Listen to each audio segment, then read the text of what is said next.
Bismillahirrahmanirrahim. Assalamualaikum warahmatullahi wabarakatuh.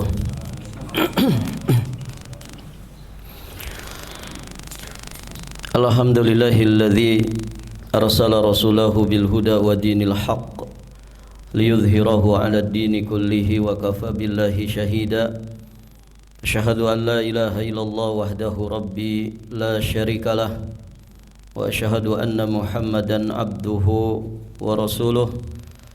Qala Allah ta'ala fi kitabihil karim, ya ayyuhalladzina amanu taqullaha haqqa tuqatih wa la tamutunna illa wa antum muslimun, amma ba'd.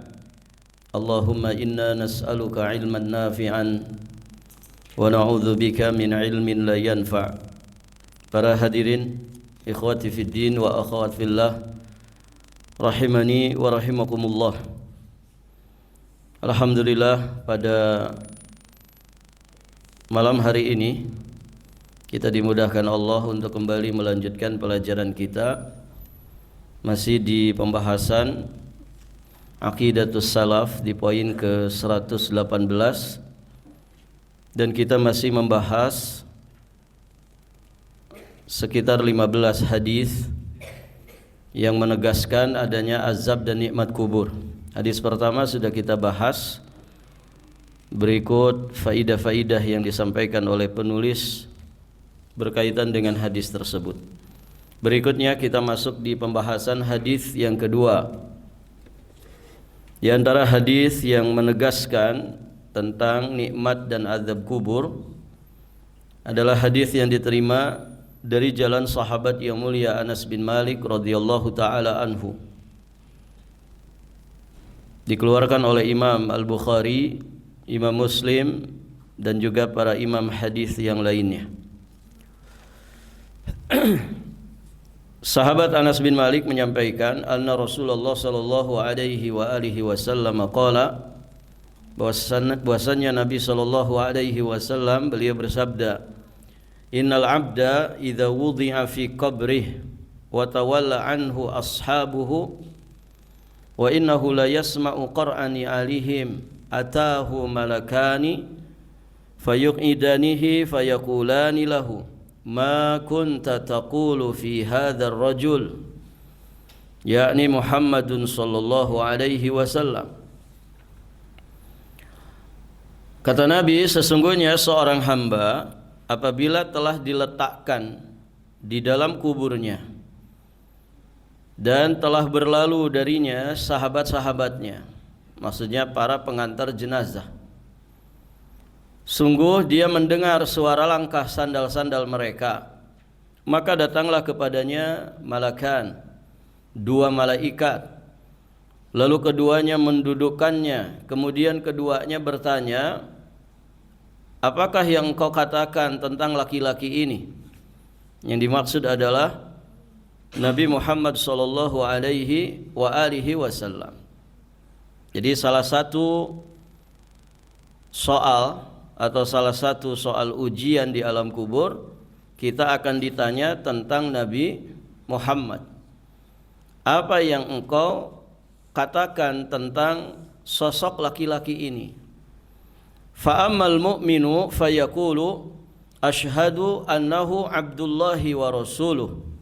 Adapun seorang mukmin, maka dia akan menjawab jawaban yang mantap yang disebut oleh Allah al-qaulu tsabit, ya, ucapan yang kokoh, ucapan yang mantap. Seorang mukmin akan menjawab dengan mantap, aku bersaksi sesungguhnya dia, yakni Muhammad, adalah seorang hamba Allah dan juga Rasulnya.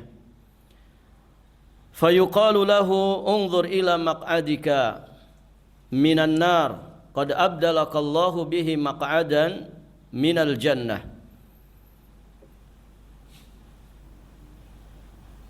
Taib, hadirin jamaah yang dirahmati Allah, maka dikatakan kepadanya, lihatlah tempat tinggalmu di neraka kini telah diganti oleh Allah dengan tempat tinggal di surga. Taib para jamaah, berarti jawaban orang beriman ini jawaban yang benar. jawaban yang menjadikan dia lulus dari soal ujian ini. Maka fayarahuma jami'an. Hadirin jamaah dirahmati Allah, dia pun melihat keduanya, yakni neraka dan surga. Kemudian yufsahu lahu fi qabrihi sab'una dhira'an wa yumla'u alaihi khadiran ila yaumi yub'atsun. Dia melihat keduanya, yakni neraka dan surga, kemudian dilapangkan kuburnya 70 hasta dan dipenuhi kuburnya dengan taman yang hijau sampai pada hari mereka dibangkitkan. Ini perkara gaib ya, tidak bisa antum bayang-bayang ya. Kuburan orang beriman itu jadi ngelebar begitu. Bukan itu. Karena ini alam gaib. Jadi bukan kuburannya yang jadi kemudian melebar. Ya, alam barzah itu bukan kuburan, bukan makam. Alam barzah itu barakallahu fikum, alam antara dunia dan akhirat. Dia alamul ghaib. Ya, dia alam gaib yang tidak diketahui. Taib, hadirin jamaah yang dirahmati Allah. Tapi dari sini jelas bahwa seorang mukmin yang mampu menjawab pertanyaan malaikat di alam kuburnya, dia mendapatkan nikmat. Salah satu nikmatnya adalah dilapangkan kuburnya sab'una dhira'an, 70 hasta. Kemudian dipenuhi kuburnya itu dengan taman yang hijau sampai pada hari mereka dibangkitkan. Intinya dapat nikmat. Karena barakallahu fikum ya, taman itu di dunia saja itu kan menjadi tempat healing, tempat rekreasi. Ya, tempat untuk kita merefresh diri. Maka lebih-lebih lagi taman yang ada di alam kubur, lebih-lebih lagi taman yang nanti ada di surga Allah Subhanahu wa taala. Intinya berarti mukmin ini mendapatkan nikmat kubur. Taib, hadirin jamaah yang dirahmati Allah. Wa amal munafiq wal kafir, adapun orang-orang munafik dan kafir, di satu lafaz wa amal kafir wa awil munafik, fayuqalu lahu ma kunta taqulu fi hadzal rajul. Dia ditanya, apa yang engkau katakan tentang sosok laki-laki ini? Fayaqulu la adri.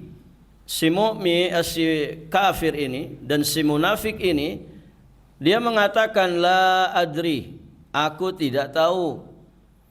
Kuntu aqulu ma yaqulun nas, aku hanya mengatakan apa yang dikatakan oleh manusia. Fayuqalu, maka dikatakan kepada kafir dan munafik ini, la daraita wa la talait, apakah engkau tidak tahu dan tidak membaca? Maksudnya tidak mau mengikuti orang yang tahu untuk belajar kepadanya, dan juga engkau tidak membaca untuk memahaminya. Jadi orang kafir ini, orang munafik ini, dia sempat mendengar tentang sosok laki-laki ini saat di dunia. Dia sempat tahu tentang sosok laki-laki ini di dunia. Taib, hadirin jamaah yang dirahmati Allah. Namun dia tidak mau tahu lebih dalam lagi siapa ini sebenarnya sosok yang disebut dengan Nabi dan Rasul Allah itu. Hadirin jamaah yang dirahmati Allah, mereka tidak mau mengenal siapa Nabi Muhammad sallallahu alaihi wa alihi wasallam. Hanya sebatas tahu begitu saja. Ya, 3 soal ujian di alam kubur ini, kalau kemudian orang di luar Islam suruh menghafal kunci jawabannya, kira-kira hafal enggak? Hafal, kan mudah saja. Nanti kalau kamu ditanya siapa Tuhanmu, tinggal jawab Allah, kan begitu. Kalau kamu ditanya siapa nabimu, tinggal jawab Muhammad sallallahu alaihi wasallam, nabi dan utusan Allah. Kalau kamu nanti ditanya apa agamamu, cukup jawab Islam. Ini kunci jawabannya pendek-pendek aja. Artinya semua orang bisa menghafal. Namun di sini kita memahami bahwa ternyata soal ujian malaikat mungkar dan nakir itu bukan soal ujian kuis yang siapa saja dengan mudah untuk memberikan jawaban. Tapi ini jawaban yang mengandung sebab akibat. bagaimana Anda ketika di dunia bersikap kepada Allah Azza wa Jalla, bersikap kepada Nabi Muhammad sallallahu alaihi wasallam, dan bagaimana sikap Anda terhadap Islam. Jika Anda berusaha mengenal 3 perkara ini, ma'rifatullah, ma'rifatun nabi, dan ma'rifat dinil Islam dengan sebenar-benarnya, maka insya Allah Anda akan bisa menjawabnya. Tapi jika tidak, maka tidak akan pernah bisa menjawab. Hadirin jamaah yang dirahmati Allah. Nah, ini munafik dan orang kafir ini pernah mendengar tentang itu. Namun hadirin jamaah yang dirahmati Allah, aku hanya mengatakan apa yang dikatakan oleh manusia. Maka malaikat kemudian berkomentar, engkau tidak tahu, engkau tidak membaca. Maksudnya kenapa kalau engkau tahu ada sosok laki-laki mulia ini, kenapa enggak dicari tahu siapa sebenarnya sosok ini, bagaimana keadaannya, seperti apa kemudian yang diajarkannya. Dengan kata lain, kenapa tidak makrifat kepada Nabi, kenapa tidak membaca tentang sejarah Nabi. Begitu ya, hadirin jamaah yang dirahmati Allah. Maka hadirin, karena dia tidak bisa menjawab, berarti tidak lulus ujian. Tidak lulus ujian. Thumma yudrabu bimitraqatin wa fil lafdhin bimatarik min hadidin darbatan baina udhunayhi fayasihu sayhatan yasma'uha man yalihi illa thaqalain yadhiqu alaihi qabruhu hatta takhtalifa adla'uhu. Lalu akhirnya dia dipukul dengan pukulan dari besi, bimitraqatin. Ya, mitraqah itu kalau diterjemahkan harfiah, orang bisa menyebut mitraqah itu dengan palu. Aina mitraqah? Ya, di mana palu? Gitu kalau tukang ngomong pakai bahasa Arab gitu, Pak. Ada di sini tukang yang ngomongnya pakai bahasa Arab. Hat mitraqah gitu. Baik, para jamaah, mitraqah itu palu, ya, intinya alat mukul. Dia akan dipalu dengan palu yang terbuat dari besi. Darbatan baina udhunaihi, dipukul dia, dipalu dia di antara kedua telinganya. Fayasi sayhatan yasma'uha man yalihi ila thaqalain. Lantas dia pun berteriak histeris dengan satu teriakan yang didengar oleh makhluk yang dekat dengan kuburnya kecuali manusia dan jin. Manusia dan jin tidak bisa mendengar. Di satu redaksi dikatakan jika manusia dan jin mendengar teriakan itu maka dia akan sa'ik. Ya, sa'ik itu pingsan. Saking apa itu? Saking kerasnya memekakkan telinga. Nasallallahu salamah wal afiyah. Semoga Allah selamatkan kita dari azab kubur. Makanya ya, kalau tahiyat akhir itu jangan tergesa-gesa. Ya. Ada doa yang diajarkan Nabi di tahiyat akhir setelah membaca doa tasyahud. Apa doanya? Allahumma inni a'udzubika min adzabi jahannam wa min adzabil qabri wa min fitnatil mahya wal mamat wa min syarri fitnatil masihid dajjal. Poinnya pada kalimat wa min adzabil qabri. Dan aku berlindung kepadamu ya Allah dari azab kubur, karena azab kubur itu hak. Kita tidak akan selamat kalau tidak ditolong oleh Allah Azza wa Jalla. Maka hadirin jamaah yang dirahmati Allah, cari pertolongan Allah itu dengan ikhtiar. Ikhtiar yang benar, yang maksimal untuk kita makrifat kepada Allah. Kan banyak kaum muslimin tidak kenal Allah. Ya kan? KTP-nya Islam tapi tidak kenal Allah. Siapa Allah? Padahal di dalam Al-Quran informasi tentang Allah itu paling banyak. Paling banyak, Pak. Dan ayat-ayat yang mengiklankan tentang Allah, menginformasikan tentang Allah itu ayat-ayat yang mudah dipahami oleh siapapun. Itu kasih sayang Allah supaya manusia kenal siapa Allah. Antum perhatikan, hampir setiap ujung ayat ada nama, ada sifat dari Allah Azza wa Jalla. Lafzul jalalah sering disebutkan di dalam ayat-ayat Al-Quran. Bisa dikatakan hampir setiap penghujung ayat Allah menginformasikan tentang dirinya. Dan demikian kasih sayang Allah supaya orang itu kenal sama Allah, siapa Allah ini. Untuk selanjutnya kenal siapa Rasulullah Muhammad sallallahu alaihi wasallam. Dan akhirnya supaya mereka mengenal apa itu dinul Islam. Dan tiga soal ini, tiga soal yang akan diujikan. Yang akan diujikan oleh malaikat mungkar dan nakir kepada kita semua, para camat, calon mati. Ini calon mati semua kan Pak? Barakallahu fikum. Nah itu para jamaah yang dirahmati Allah. Kunci jawabannya sudah dikasih tahu. Tinggal kita mau pelajari atau tidak, mau mengimaninya atau tidak, mau melaksanakan konsekuensinya atau tidak. Itu saja. Hadirin jamaah yang dirahmati Allah. Maka dia teriak dengan satu teriakan yang didengar oleh makhluk yang dekat dengan kuburnya kecuali manusia dan jin. Manusia dan jin tidak mendengarnya. Kemudian ditambah lagi yadhiqu alaihi qabruh, disempitkan kuburnya sehingga patah-patah tulang-tulangnya. Nas'alullah as-salamah wal afiyah. Jelas ya? Di penghujung hadis ini dengan tegas Nabi menyatakan bahwa ada yang namanya azab kubur. Dipukul, dipalu oleh malaikat, itu ada. Hadirin jamaah yang dirahmati Allah. Kemudian dihimpit dia dengan kubur itu sampai tulang rusuknya pada patah. Ya. Ini hak, ya, benar adanya karena Nabi SAW yang menyebutkannya di dalam hadis sahih ini. Nabi sendiri tidak hanya menyampaikan tentang ini, tapi beliau berlindung kepada Allah dari azab kubur. Taib, hadirin jamaah yang dirahmati Allah. Beberapa faidah yang bisa kita dapatkan dari hadis yang mulia ini.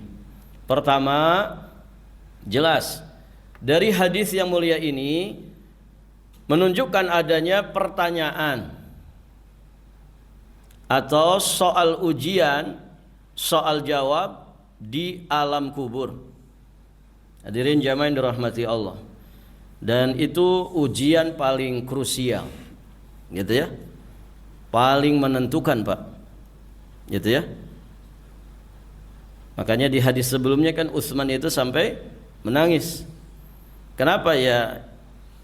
Apa yang kita alami di alam kubur itu sejatinya itu gambaran perjalanan kita berikutnya. Fa inna jaminhu, jika dia selamat, berhasil mendapatkan nikmat kubur, selamat dari azab kubur, maka apa yang akan dia hadapi setelahnya akan mudah baginya. Hadirin jamaah yang dirahmati Allah. Dia penentu, ya. Bagaimana keadaan kita di alam kubur itu penentu perjalanan berikutnya. Jadi sejatinya nilai kita bukan sekarang. Hadirin jamaah yang dirahmati Allah. Maka mohonlah keistiqomahan kepada Allah Azza wa Jalla supaya dengan istiqomah itu kita bisa mendapatkan husnul khatimah, dan semoga husnul khatimah itu memudahkan kita untuk dapat nikmat kubur. Baik para jamaah, faidah berikutnya dari hadis ini jelas sekali menunjukkan adanya dua orang malaikat yang bertanya kepada mayit di dalam kubur, yakni malaikat mungkar dan malaikat nakir, sebagaimana yang ditegaskan di riwayat Imam At-Tirmidzi dan nanti akan dibahas di hadis yang ke-10. Ini kan hadis yang kedua. Taib. Kemudian dari sini juga kita memahami di antara pertanyaan dua orang malaikat yang mulia kepada mayit, di antara pertanyaan dua malaikat yakni Munkar dan Nakir kepada mayit adalah tentang Nabi Muhammad. Siapa sosok laki-laki yang diutus kepadamu? Yang mampu menjawab, maka dia akan mendapatkan nikmat kubur. Dan siapa yang tidak lulus, tidak mampu menjawabnya, maka dia akan mendapatkan azab kubur. Taib. Dari hadis ini juga jelas menunjukkan adanya nikmat dan azab kubur. Dari sini juga kita memahami azab kubur itu dengan jasad dan ruh. Artinya azab kubur itu akan dirasakan oleh jasad juga oleh ruh. Bukan oleh ruh saja, tapi jasad juga merasakannya. Oh, gimana Ustaz? jasadnya kan dikubur, dia jadi bangkai, dia jadi busuk, hancur, menjadi tulang belulang. Kok bisa jasadnya merasakan? Barakallahu fikum. Lagi-lagi ini perkara gaib, tidak ada yang tahu. Hadirin jamaah yang dirahmati Allah. Dan sejatinya itu mudah dipahami. Mudah dipahami kalau kita punya iman. Ya, sekarang tidak usah alam kubur aja. Di dunia saja para jamaah, kita jasad kita ini enggak kemana-mana, tapi bisa merasakan rasa capek yang luar biasa. Para jamaah, ada orang tubuhnya itu di atas kasur saja Pak, tapi dia terperanjat bangun, langsung keluar keringat, sesak nafasnya, tersengal-sengal nafasnya, capek dia rasakan. Kenapa? Mimpi dikejar-kejar anjing. Ada yang pernah mimpi begitu Pak? Atau mimpi buruk? Ya. Na'udzubillah. Tapi itu kan bisa terjadi ketika orang bangun dari mimpinya. Kenapa? Karena dikejar anjing. Kejar anjing, barakallahu fikum, itu taringnya udah kelihatan. Pokoknya langkah 1000 kata orang. Pagar 2 meter diloncatin. Ya. Pas bangun tersentak dia capek itu. Capek para jamaah. Padahal jasadnya di situ-situ saja. Orang itu ketika tidur kan ruhnya ada di genggaman Allah. Maka kalau mimpi berarti ini terkait dengan alam pikiran, alam ruh. Jasadnya di situ saja berbaring. Tapi ketika dia tersentak dengan mimpi kubur, dengan mimpi buruknya, ternyata jasadnya pun merasakan capek, merasakan lelah. Atau mimpi kelahi. Kan bisa saja. Mimpi kelahi yang jadi lawan kelahinya istri. Barakallahu fikum. Thayyib, hadirin jamaah yang dirahmati Allah. Itu di dunia bisa terjadi begitu. Atau enggak usah mimpi deh. Orang ketika sedang sumpek dengan satu urusan, dengan satu permasalahan, orangnya mungkin enggak ngapa-ngapain, tapi capek ini, capek batin ini. Capeknya batin, hadirin jamaah yang dirahmati Allah, itu bisa ngefek kepada jasad. Jasad yang sehat itu jadinya lemah. Kenapa? Ininya sedang masalah, ruhnya sedang masalah. Kan begitu para jamaah? Loh, kenapa kita minta kepada Allah supaya dikokohkan hati di atas ketaatan, dikokohkan hati di atas Islam, di atas agama Allah? Karena ini yang paling inti, ya. Orang kalau hatinya bermasalah para jamaah, jasad sehat itu tidak manfaat. Ya tidak? Sekarang di luar orang banyak yang lebih sehat dari kita. Ada yang sedang angkat barbel, ya 60 kilo, enteng banget. Tapi dia nggak bisa ngangkat kedua tangannya di dalam sholat. Banyak yang begitu kan Pak? Banyak. Ya. Kenapa begitu? Ya ininya masalah. Hatinya yang masalah. Maka dia berat menjalankan ibadah kepada Allah. Hatinya yang bermasalah. Taraweh kepanjangan sedikit saja kan diprotes. Ngomel-ngomel. Siapa ini imamnya? Gitu. Langsung datangi DKM-nya, coret itu. Tahun depan yang dipakai lagi. Begitu. Tidak bisa betah, ya. Tapi kalau nongkrongin sepak bola 2 jam tahan dia Pak. Kopi habis 2 gelas, rokok nggak tahu berapa batang, gitu kan. Hadirin jamaah yang dirahmati Allah. Nah itu, orang tuh kalau hatinya masalah ya berat menjalankan ibadah. Barakallahu fikum. Ada orang nggak ngapa-ngapain, ya tapi capek jasadnya gara-gara ruhnya bermasalah. Disitulah jiwa yang tumaknina itu sangat kita butuhkan dalam hidup ini. Karena ketika hati kita sehat, hati kita tumaknina, insya Allah bahkan jasad yang lemah pun jadi kuat. Karena maksiat itu melemahkan tidak hanya hati, tapi juga melemahkan jasad. Betapa banyak di waktu subuh orang tidak kuasa, tidak kuat, tidak punya kekuatan, hanya sekedar membuka kelopak matanya. Di waktu subuh. Di sini subuh berapa saf? Hah? Beda dengan maghrib? Beda dengan isya kan? Barakallahu fikum. Subuh itu biasanya jamaah asli itu. Itu jamaah asli. Para jamaah. Kemana kebanyakan? Itu kalau orang-orang itu ada kan sama seperti Jumat harusnya Pak. Sama seperti Jumatan. Di sini Jumatan penuh nggak? Penuh sampai ke luar-luar. Mungkin di bawah juga ada. Berarti kan Muslim tuh banyak, berarti kan? Kalau mereka ngumpul semua sholat jamaah 5 waktu, ya sholat jamaah itu ya kayak Jumatan. Dan itu pasti di mana-mana. Jumatan di mana-mana kok. Hadirin jamaah yang dirahmati Allah. Nah ini bukti bahwa banyak orang yang tidak sholat jamaah. Itu sholat biasa. Bagaimana dengan sholat subuh? Ya. Membuka kelopak mata itu berapa kilo, Pak? Nih kelopak mata kita ini berapa kilo? Ada yang 2 kilo? Nggak ada kan? Tapi kenapa berat itu orang buka kelopak matanya? Untuk sekedar sujud, ruku 10 menit paling juga 2 rakaat saja kok. Nah itu berarti yang masalah bukan jasadnya. Wong malamnya juga futsal kok, malamnya badminton, malamnya hahaha nongkrong di kafe sama teman-teman rekan bisnisnya, gitu kan? Tidak kurang apapun, gitu ya. Tapi kenapa subuh nggak bisa? Berarti masalah bukan jasadnya, tapi masalah ada di hati. Nah begitu para jamaah yang dirahmati Allah. Jadi azab kubur pun demikian, nikmat kubur itu akan dirasakan dengan jasad dan ruh.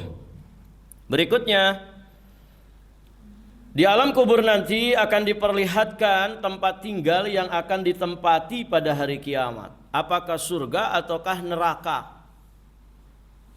Ini salah satu peristiwa yang mesti kita imani terkait dengan alam kubur. Salah satu nikmat atau azab kubur nanti ditampakkan tempat kita di akhirat. Kalau yang mendapatkan nikmat kubur kemudian ditampakkan nanti tempatnya di surga Allah, ini loh tempatmu nanti di surga, maka itu tambahan nikmat. Ikhwan, sesuatu yang belum ada tapi kita tahu ini menyenangkan, kira-kira bikin bahagia enggak? Bahagia. Antum misalkan tiba-tiba didatangi besti, teman baik antum, alhamdulillah ini anak ada rezeki, dapat proyek, untungnya gede, ya. Ana mau umrohkan antum. Seneng gak kira-kira Pak? Tapi nanti ya 2 bulan lagi. Nah ini tiketnya Ana sudah DP-kan ke travel anu. Nanti menjelang hari H berangkat atau beberapa hari berangkat Ana lunasi. Antum dapat kwitansinya itu atas nama antum. Silakan antum bikin paspor. Nih tak kasih 500.000 bikin paspor supaya persiapan. Kira-kira antum seneng nggak? Seneng. Kebayang-bayang nggak? Karena belum pernah ke tanah suci. Paling lihat juga di medsos, lihat juga di YouTube gitu kan. Tapi belum pernah ke sana. Kayak apa itu Masjidil Haram? Kayak apa itu Masjid Nabawi? Kan begitu. Kira-kira sudah seneng belum? Senang. Senangnya itu dari sekarang. Padahal masih 2 bulan lagi. Nah itu para jamaah. Nah itu di dunia kita bisa bahagia, bisa senang. Oh rasa-rasanya menjalani hari itu luar biasa gitu kan. Kenapa? Menanti sesuatu yang mengagumkan. Mau berangkat ke tanah suci. Itu bahagia tuh 2 bulan itu. Senang banget. Hari-harinya jadi penuh semangat. Padahal umrohnya belum. Bisa jadi juga batal. Ya, ada perang banyak drone misalnya. Tapi senangnya dari sekarang. Nah ini sesuatu yang pasti. Sesuatu yang pasti. Ketika orang itu ada di alam kubur, ditampakkan kemudian, nanti nih tempatmu di surga ini. Oh itu sudah kenikmatan tersendiri. Makanya kemarin kita bahas, orang beriman itu ketika dapat nikmat kubur, apa yang dia katakan? Ya Rabbi aqimis sa'ah. Wahai Rabbku, segera tegakkan kiamat. Segera tegakkan kiamat. Karena dia yakin yang dia dapatkan di surga jauh nikmat, lebih lezat, lebih banyak daripada apa yang dia dapatkan dari kenikmatan kubur. Begitu para jamaah. Taib, para jamaah yang dirahmati Allah. Pun demikian, yang kemudian ketika disiksa di alam kubur dan ternyata di antara siksaannya adalah ditampakkan tempatnya nanti di neraka, maka ini sejatinya juga tambahan azab. Ya. Dia sudah disiksa di alam kubur, ditambah lagi ditampakkan, Nena, tempatmu nanti di neraka. seperti ini tempatmu nanti di neraka, maka itu sejatinya adalah tambahan azab. Itu siksaan batin bagi dia. Siksaan batin. Hadirin jamaah yang dirahmati Allah. Sama kayak orang nanti 2 bulan lagi kamu akan dipanggil polisi di penjara, gitu ya, akan diponis. Oh, itu kan menderitanya dari sekarang, ya, susah gelisah begitu kan. Atau orang yang sedang menanti ditagih orang, ya, dikejar-kejar orang karena hutangnya banyak. Sebulan lagi tagihannya, stresnya sudah dari sekarang kan. Begitu para jamaah. Nah, kalau di dunia saja bisa begitu, apalagi di kehidupan setelah dunia ini. Maka siksaan demi siksaan itu sejatinya akan dia dapatkan. Nanti di neraka lebih parah lagi. Di neraka lebih parah lagi. Siksaan itu menimpa jasad mereka dan juga menimpa batin mereka. Dan itulah siksaan yang sempurna, ya. Siksaan yang sempurna.